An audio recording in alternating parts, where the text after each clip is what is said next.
There's a lot of tools that artists of all varieties use in their toolkit that tell a story that may not seem as tangible as what we're doing in the business world, but it actually really is.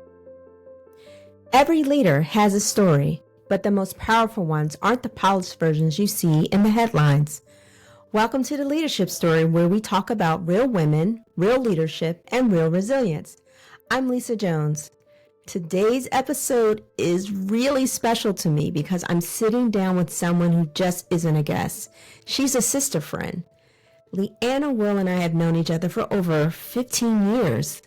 We've supported each other through career transitions, celebrated wins, talked about challenges, and yes, joked for years about starting our own show together. Well, Leanna, I guess this is it.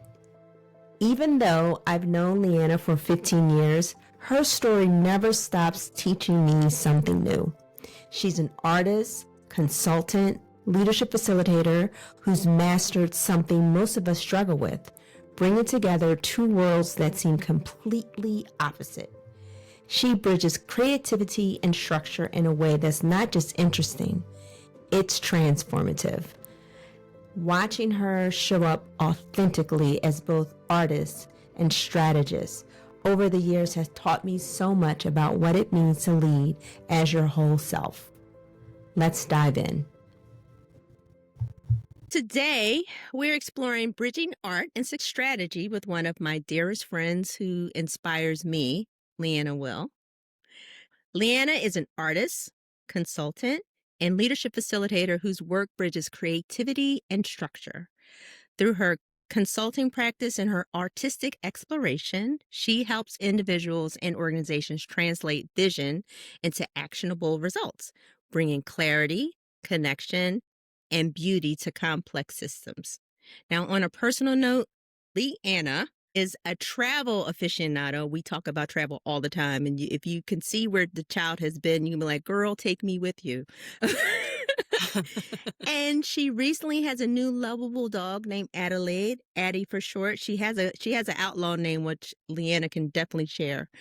But most of all, we've been friends, sister friends. I truly call this one a sister from another mister.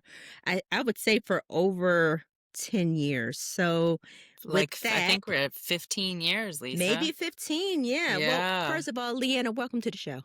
Thank you. Thank you for having me. I'm happy to be here. So, which is funny. Remember, we used to talk about having a show together. Like one of the reasons that I had to have Leanna on the show is because we have had so many conversations that are probably this show could fill up thousands of episodes.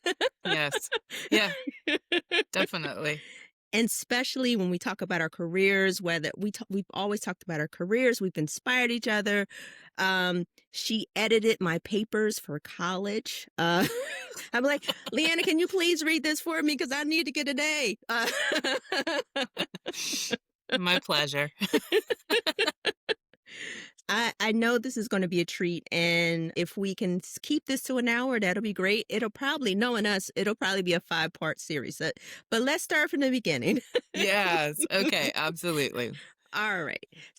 One of the questions that I wanted to start with was really the question that you've been asking yourself. You asked this question about what do you get when you cross a career in visual art and one in strategic transformation. So Yeah. where does that come from? And then the second part of that is like, have you found that answer? So let's start with that. Where did that whole question or idea come from? No, that's a great question. It came from the fact that I really asked myself that same question for a lot of years because I studied art in college and I went on to become a high school teacher in Baltimore. I taught for a number of years before I jumped into business and operations management. And in operations management, I sat on project teams. Well, that interested me, and I became a project manager. And from there, I went into business transformation. And from there, I went into business strategy and people development. And the whole time, kind of asking myself, what am I doing? Because I wasn't sticking to one thing and was feeling like that's just not traditional at all. Eventually, I realized, the common thread is the fact that I'm an insatiably curious individual and I really am interested in how things work. I really like to know patterns and seeing the strategy of it and breaking it down. And I enjoy working with people and helping people by breaking it down into parts and moving everybody along together. And I realized that part of that is actually what I do in art all the time. I get an idea for a painting. The idea comes first before the image does. And I figure out this is a story I'm trying to tell within this piece of artwork. And what are the pieces that translate into symbols? There's your smallest parts that build up to a larger product, just like I do in business. So the question arose from my own questioning in the path of my career and realizing that's okay because I'm taking the path that was best for me. I didn't know it the whole time, but now that I'm seasoned and further along in my career, I can see that path. So, Yeah. Yeah. yeah. Okay. So there were a lot of nuggets in there, and Okay. if we could be, I swear I'm going to be on this question for a long time, but I'm going to Yeah. try to hold it back just a little. But the one Okay. thing that, one thing that really struck me was, talking about you have this vision of what you would like to do, but the pieces and bringing those pieces and patterns together, which is Mhm. something that we do in business continuity, where people have a process or a function that they do, and we bring together what are all the dependencies that you need to do that job, and what are the people that you rely on to do that job, and if those things are down, what is those workarounds? So it's interesting to see how you took art, which I Mhm. can't paint a thing, but Okay. But but yeah. But I know you, and I know that you sing, and I know that you do many creative things. And so, really, when I talk about art and strategy, Mhm. it's not just visual art. It's think about creativity in the broad spectrum. So, it can be visual art, it can be music, the joy of cooking, the joy of working out, anything that really takes you out of your mind into a space where you allow ideas to come and a process to flow. That's what I mean when I make the equivalent between Yeah. art and art takes me into strategy. It brings about a process of how I'm gonna get from point A to point B. It's that true creativity to bring you to forming the strategy. Absolutely. You had said in some of the interview questions that art and strategy are both about translation, taking something complex and distilling it into a clear form. Walk me Yes. through or give me an example of how that works from when you're leading a project, or whether it's in your paintings or with Mhm. anything that you're doing creative. What does that look like? I'll give you an example, like a creative process to create a painting. So, in the past several months, it has been, and because we are dear friends, it's been a tricky one with some family medical issues and passing of a family pet and things like that. I really leaned on friends in particular to help me through that time to just give me encouraging words. So the painting that I'm working on is one where an anchor features heavily in it, and it's prevalent because the people that have been really kind and gracious and helpful and checked in are anchors in my life. There's a compass in the painting that's featured as well because it's giving direction. A compass to me is something that it's giving me direction as I'm thinking, where do I take where I am now given these events that have occurred, and where am I going from here? And it has a lot to do with a personal sense of faith, and so there's different symbols within this painting that tell the story of what have the past 7 months of my life been about. That's a similar process that I use when I'm leading a team through a project or I'm working with people and helping them to develop their best. It's helping them to understand what is it about your interests? What is it about your individual strengths, the things that light you up?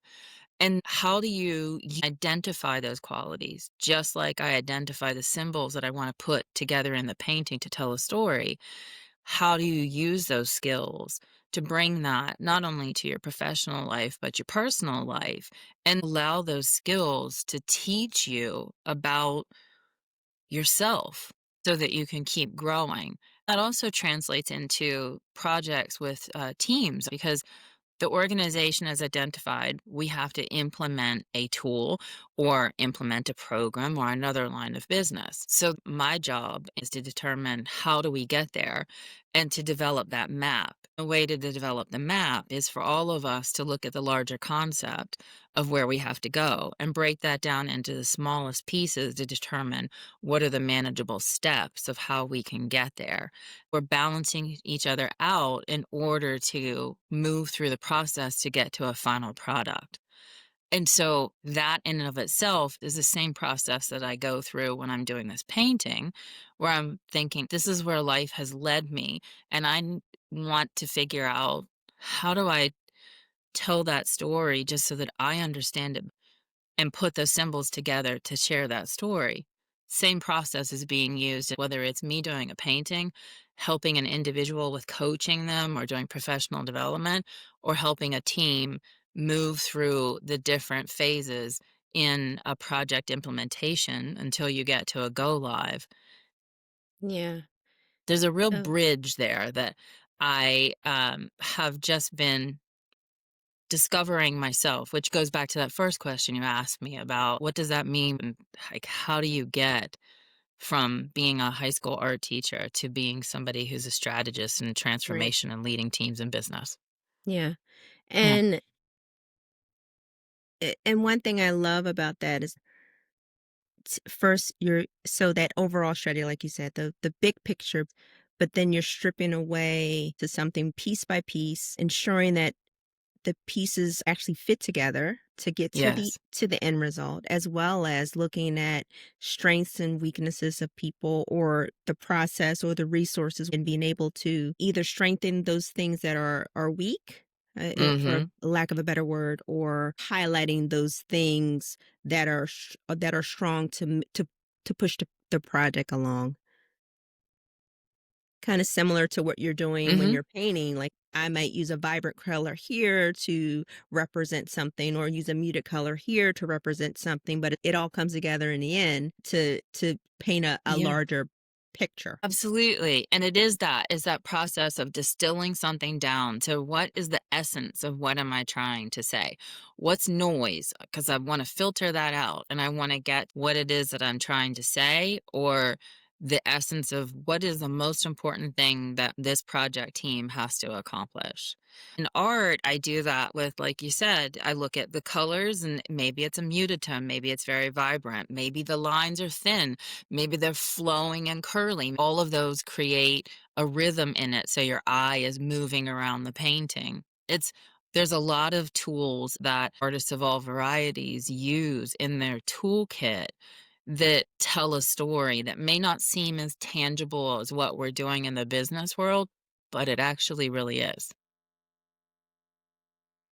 Yes, definitely. You mentioned that you were an art teacher in Mhm, Baltimore, so and you also said, that that taught you so much about leadership. So let's go mhm. back to that beginning of how you started as a teacher. So what drew Sure. you to teaching art in the art world? Yeah, it's a okay, very practical answer, which I would imagine many people could understand. I wanted to study art, and I really wanted to be a curator of art and work at a museum. And my father, when we were visiting the college campus, said, "No, you're going to have something to fall back on." Asked one of the professors, like, "What's the job rate for curators?" And yeah, the next thing you know, I'm I'm studying art. But I'm incredibly thankful for that though, because I fell into something that I was absolutely meant to do. Yeah. At the heart of everything I do, is the heart of an educator. I just love to help people to learn something about themselves. I fell into teaching high school because I was certified K through 12 and I had to do student teaching at every grade level. When I got to high school, I was like, this is my group. Like, these are the Yeah. minds that are messy and interesting and they need me, you Yeah. know? Yeah. So, and I ended up in Baltimore and it's just one of the most rewarding parts of my career. I was a teacher for 8 years And 25 some odd years later, I still keep in touch with a lot of my students who have kids of their own now. And it taught me everything that I ever needed to know about leadership. Standing in front of a classroom of 38 students, teenagers who are like, try to teach me something. Yeah. And taking that as a really interesting challenge and making it into a way to make learning fun and Right. interesting and engaging and purposeful with also a discipline of keeping people engaged.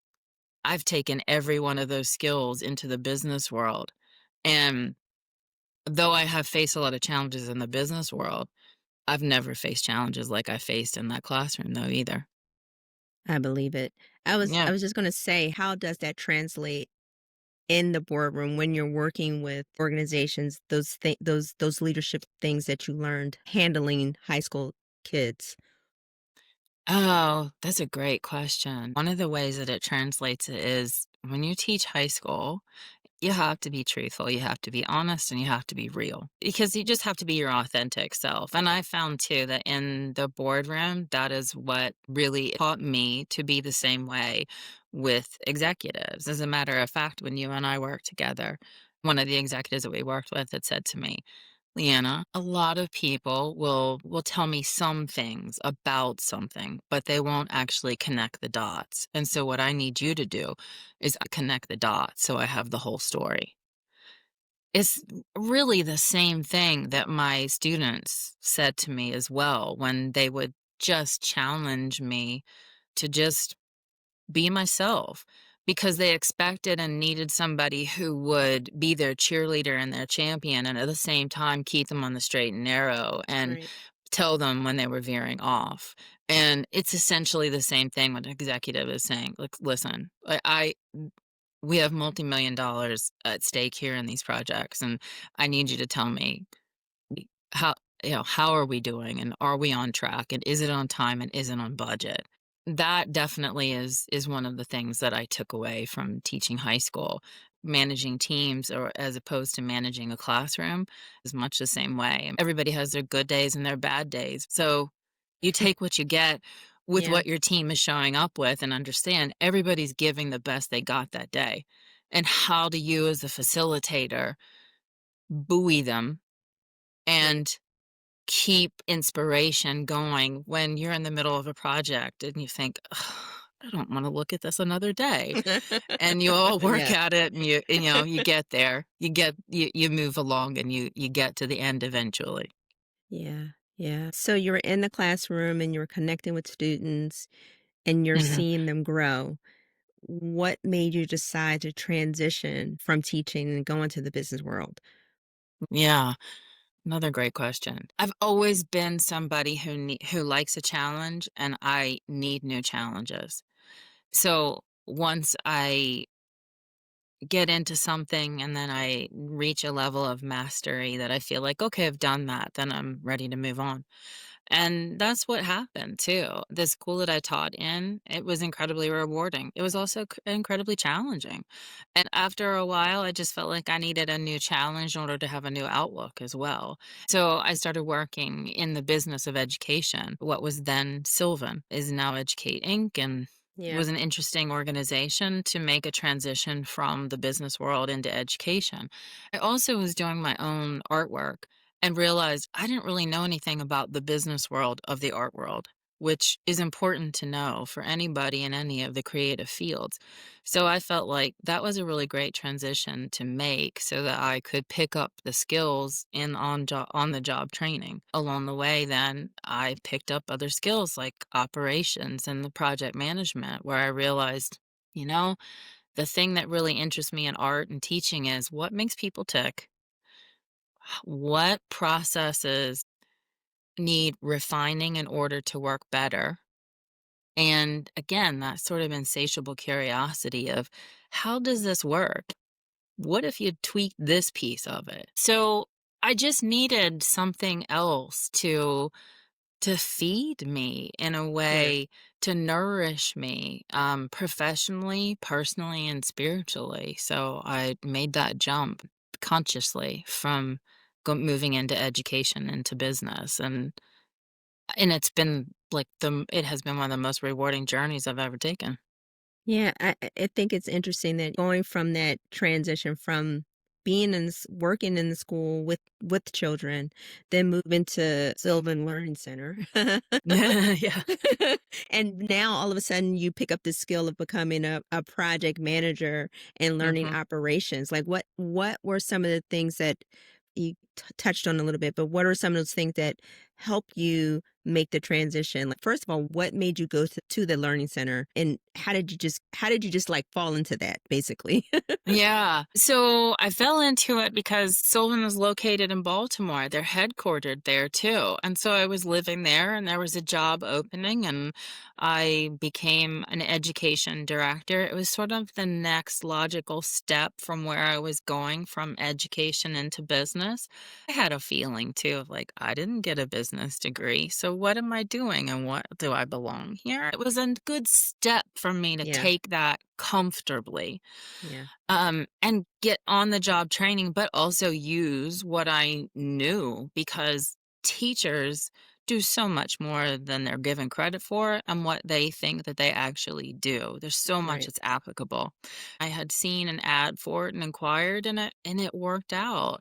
And from there, I got hired into headquarters because I had a lot of knowledge about how the business worked. And then I went into operations management. I just found fascinating because it's all about process. It's all about translating a need into how do you actually create from that a process to accomplish it. Yeah, And then while I was in operations management, I'd sat on project teams. That's where I really realized, okay, like this is a passion in life. I mean, I yeah, love to do my artwork, but the passion of it really is about what is life teaching me and what is it showing me? And how do I take my curiosity and my need to want to keep going and my need to know how things work? What would the result be? All of that was in alignment about growth. So I just really learned to take that, the joy of that and the passion for that, and to be able to translate that to help other people learn to do that themselves, do it personally while they're on a project team, but also do it within the project team as well. yeah. So that transition, moving from education into business, I mean, a lot of people ask me about that.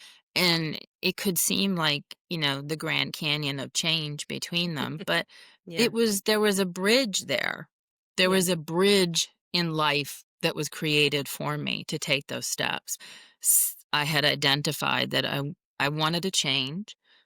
I also identified the things that I enjoyed. So the next step approached. And that's also that bridge that I am referring to between art and strategy. Once you let that creativity flow and you're not limiting yourself, then the next steps will show and you have actual actionable items. Right. You have your to-do list of your steps that you can then take. That translates whether you're an individual or you're working with a team or you're implementing something in business. It's the same process. The scale of the process changes. If someone's listening and they think I've got creative strengths, but I'm not sure how to leverage that in a leadership Mhm. role, what would you tell them? Where should they start, or what should they do to foster that growth or be open-minded to it? Yeah. Um, I think that's such an important question because creative people are often not encouraged to really appreciate all of the skills, the hard skills, the significant skills, and the soft skills that we bring to the table. Have always started, and this is where I would encourage somebody to start with. Just make a simple list, brainstorm, and do not limit yourself of what are the skills that you use within whatever form of creativity that you work in. And I mean, if you need to, go and Google it. I've done that before, or go to AI. Sometimes you just need the prompt to Right. stop you and make you realize, okay, I think outside the box. I think about ways of doing things that are outside of this is the way we've always done it. because if you want to move into transformation, if you want to move into helping organizations to make significant changes that also are within a budget and in a time frame, you've got to think outside the box. The ability to be creative also means that you have the means to just allow yourself to brainstorm. You have a personality that might not be as rigid as some people that we may have met in business who think a different way. Yes. And all of that is okay because we all contribute. There's so much that you contribute creatively. It's that as a creative individual, you're always going to challenge yourself to achieve something and then say, okay, but like if I just change this one thing in it, how can I change this painting, this song, this recipe? And by understanding what you actually bring to the table and what your creative skills are beyond just lumped into creative, you Yes. start to think more outside the box and really give yourself the appreciation that might be holding you back if you don't realize what those skills actually are. I love that. Oh my goodness. Okay. Thank you. I'm Because glad. Yeah. what I'm thinking to follow this question, this is kind of where I see myself, but you Yeah. also pointed something out to me. You said, "Lisa, you do sing." I was like, "Oh yeah, I that is creative," Mhm. but I don't consider that. I guess because it comes natural. So, Yeah. um, but in saying that, if what about leaders that who are very analytical? Some that we've Mhm. worked with, very Mhm. strategic, but feel like they're missing out on that creative element. How can they Mhm. start to develop that That's a outside of singing karaoke with us? right. No, exactly. But they should. Yes, they should. Yeah. First of all, I just wanna loop back to what you said about, you didn't even think about your singing as creative. I mean, people say to me all the time when I tell them that I paint and or that I'm a visual artist, and they'll tell me, they confess to me about their lack of skills of, like, "I can't draw a stick figure." It's okay, but, it's important to point out to people that creativity is in multiple forms. So, along with that creativity of making a list of what are the actual skills that you bring to the table, it's think about your creativity in a way that you give it a lot more credence than one might already do so. And in terms of executives or people that are thinking to think quite analytically, I get that because I do use both hemispheres of my brain. I would say I'm Yes. equally as analytical as I am creative. So I don't judge that at all. I appreciate it because it's fun. And again, it's about what everybody's contributing. So if somebody is quite analytical and they want to say like loosen up and think more creatively, I would say a couple of different things. Brainstorming, giving yourself the permission to think outside the box is huge. Giving yourself the permission to step outside of your comfort zone and also giving yourself the permission to make mistakes. Because when you go outside of your comfort zone, we're usually afraid we're going to make a mistake. But sometimes that actually is what brings about some of the best and most creative ideas. I'd also say too, though, that there are people that are analytical, they're not creative, and that's okay. I mean, I've made a career out of being the counterpart to the analytical individual to say, I hear this is what you want to do. This is how I translate that into actually getting it done. And then we sort of meet in the middle as well. So it's kind of a double-edged sword there, and we appreciate those that are much more analytical, and at the same time, like if an individual would choose that they want to loosen up and become more creative, then I would be asking them too about what is your creativity? Like, maybe it's playing golf, maybe it's working out, maybe it's cooking. Yeah. Um, what is it that takes you into a state that is meditative and relaxed and, gardening or mowing the yard? People find relief and release in that. So, I do a lot of questioning about, so, like, tell me about what you're interested in, and then what is it about that you find creative, and how can you bring that into your work life too? A lot of times I think we really separate personal and professional, and Yeah. yes, there needs to be boundaries there, but Yes. how we work doesn't mean that we have to create such boundaries between personally I'm this and professionally I'm that. I Hmm. have given myself the permission to bring my artistic and creative skills into my business life and vice versa.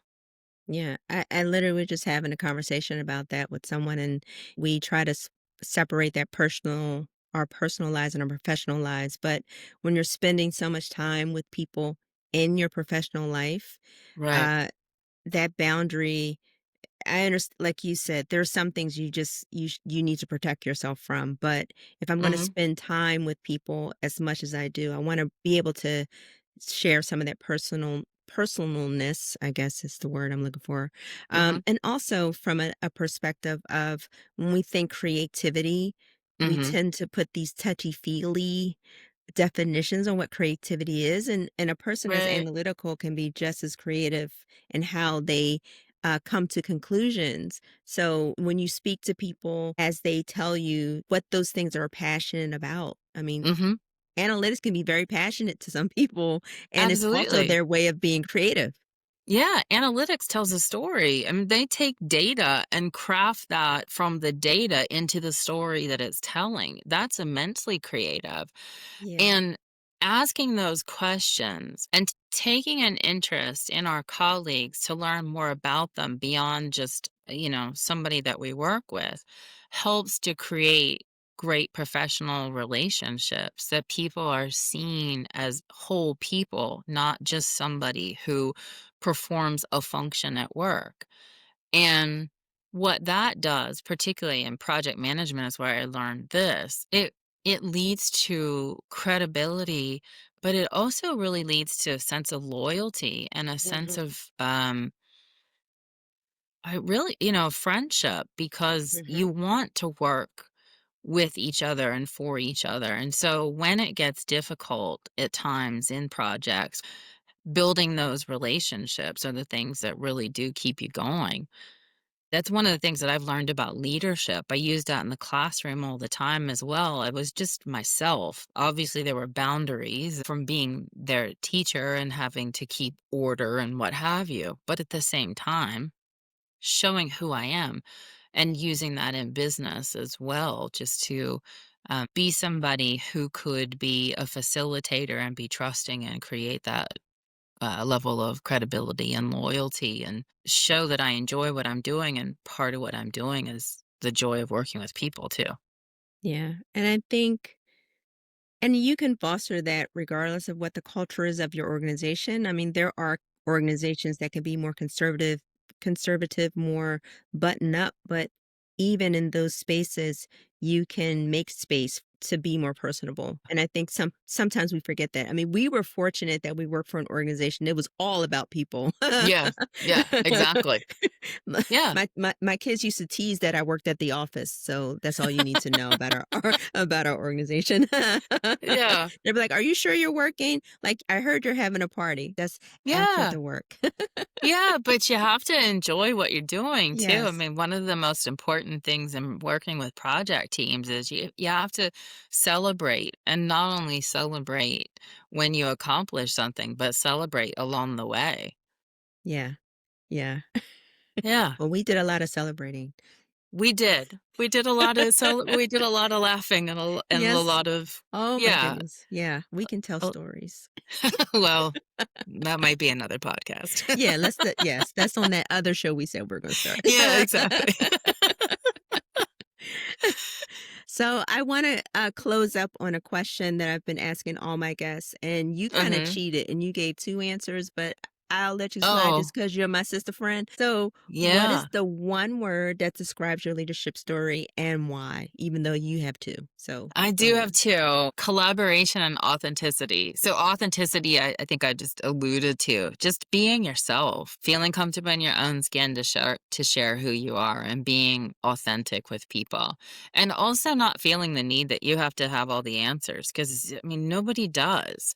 And everybody has something to teach you, which is something I learned while teaching high school. I Yeah. I learned as much as I ever taught. my students taught me more about kindness and caring and being firm and friendly, and taught me more about love than anything else in life, quite honestly. So I carried that into the business world too, because everybody just wants to be valued and be heard, which that leads to the collaboration.